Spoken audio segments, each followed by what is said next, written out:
Hello, Dr. Keysmith with you once again with my good friend Dr. Fatima Jaffrey, who's kind enough to join us. This is part 2 of our interview with her. You can access her at Crescent Medical, www.crescentmedical.net, and any and all information, even pricing, is there. Like we were just talking before we started this, and I've made the claim that the actual relationship between price and quality is inverse. You heard her mention what her prices were in the last segment, and I think that addresses the question from those of you who may be skeptics that this concierge model is just for the rich. And those of you who would say, what about the poor? I think that what you're hearing from Dr. Jaffrey is pricing that's probably less than what it costs even to administer Medicaid. I've made the case that quality and price are actually inverse in healthcare because the market's not at work. And our discussion before we started was that you can actually have a value determination with just quality information. You also have to have the cost, and that's one of the advantages of the direct primary care model, isn't it? Absolutely. It's interesting that you say that because some of the work that we actually did in New York was to look at cystic fibrosis patients who tend to be very ill patients who spend quite a bit of time in the hospital, unfortunately, particularly when they're adults with the illness, and many of them are on Medicaid or they're dual eligibles because of their health condition. And what we found is when we spoke directly with those families and patients to understand how we could improve their care and make it better, we inadvertently cut costs. And the reason is because when you simplify processes in healthcare, you actually make them less expensive. They're less costly. And in the primary care setting, that's where the journey begins in understanding and an individual's health constitution is not limited to their medical diagnoses and their medications. We don't only do technical work in primary care, and therefore we need time with our patients. We need to understand all of the different dynamics that contribute to their health status, to the illnesses they have and the struggles they have every day in controlling chronic illnesses like diabetes and high blood pressure and even cystic fibrosis.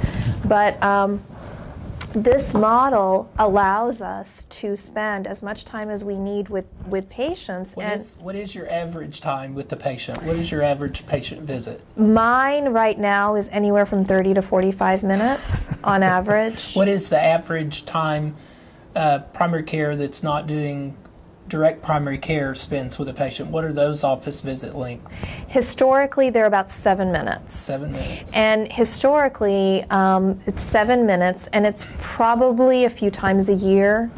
80% of people will go to their primary care doctor on average of two to three times a year. So that's probably around 21 minutes total over the course of a year that you spend with your primary care doctor. I'm taking care of families. Husbands and wives are coming to see me. I had one little girl who came in with belly pain. She'd been to her allergist. They referred her to a GI doctor. She'd had medication given to her for reflux. It wasn't working. We sat down, and in our conversation that lasted about 30 minutes with her and Mom, the problem with her belly was that she was having a hard time on the playground with 2 other little girls, and she was being bullied. And the answer to it was a storybook from Barnes & Noble called My Secret Bully. And she started reading it with her dad, and she turned to her dad afterwards and said, "This is my life." And without a 30-minute visit, that would never probably have come We out. would never have gone into it. We would have visited her medical issues and her medications, and we may have asked about how school, and it would have been fine, but it wouldn't have been, how are things with your friends? Do you have friends at school? And how is it on playground? What is your outlook when you get up in the morning going to work? Do you look forward to it, or is it something just get through the week? I can't wait till it's Friday. You and I both know lots of physicians that feel trapped in a bad situation. You have a big smile on your face, and Yeah. I do too. I know all the time. Yeah. What are you optimistic? Do you look forward to going to work? I love what I'm doing. I love it. And I have to actually give some background to that because I finished my training in primary care and I didn't go into taking care of patients as a primary care physician.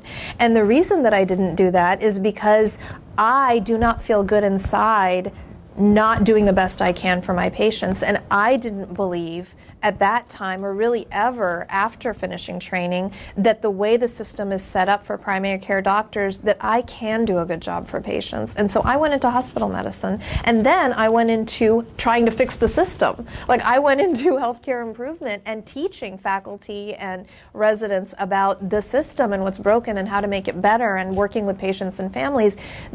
I'm finally able to practice the kind of medicine that I went into medical school to practice, to really work with people, to get into the messiness of life and help them get better, whether it's weight management, whether it's blood pressure issues, diabetes, depression, anxiety, whatever it is. And I love that I don't have to sign off a referral to another doctor to take care of things that I was trained to do. You have heard from Dr. Jaffrey. We heard from Dr. Davenport in a previous blog. Dr. Davenport and Dr. Jaffrey want more patients. They would like to be busier. If you don't have a doctor, then I would suggest that you look one of these two up, and you can obviously tell from our visit why. Ask her to stop by and visit with me and visit with you.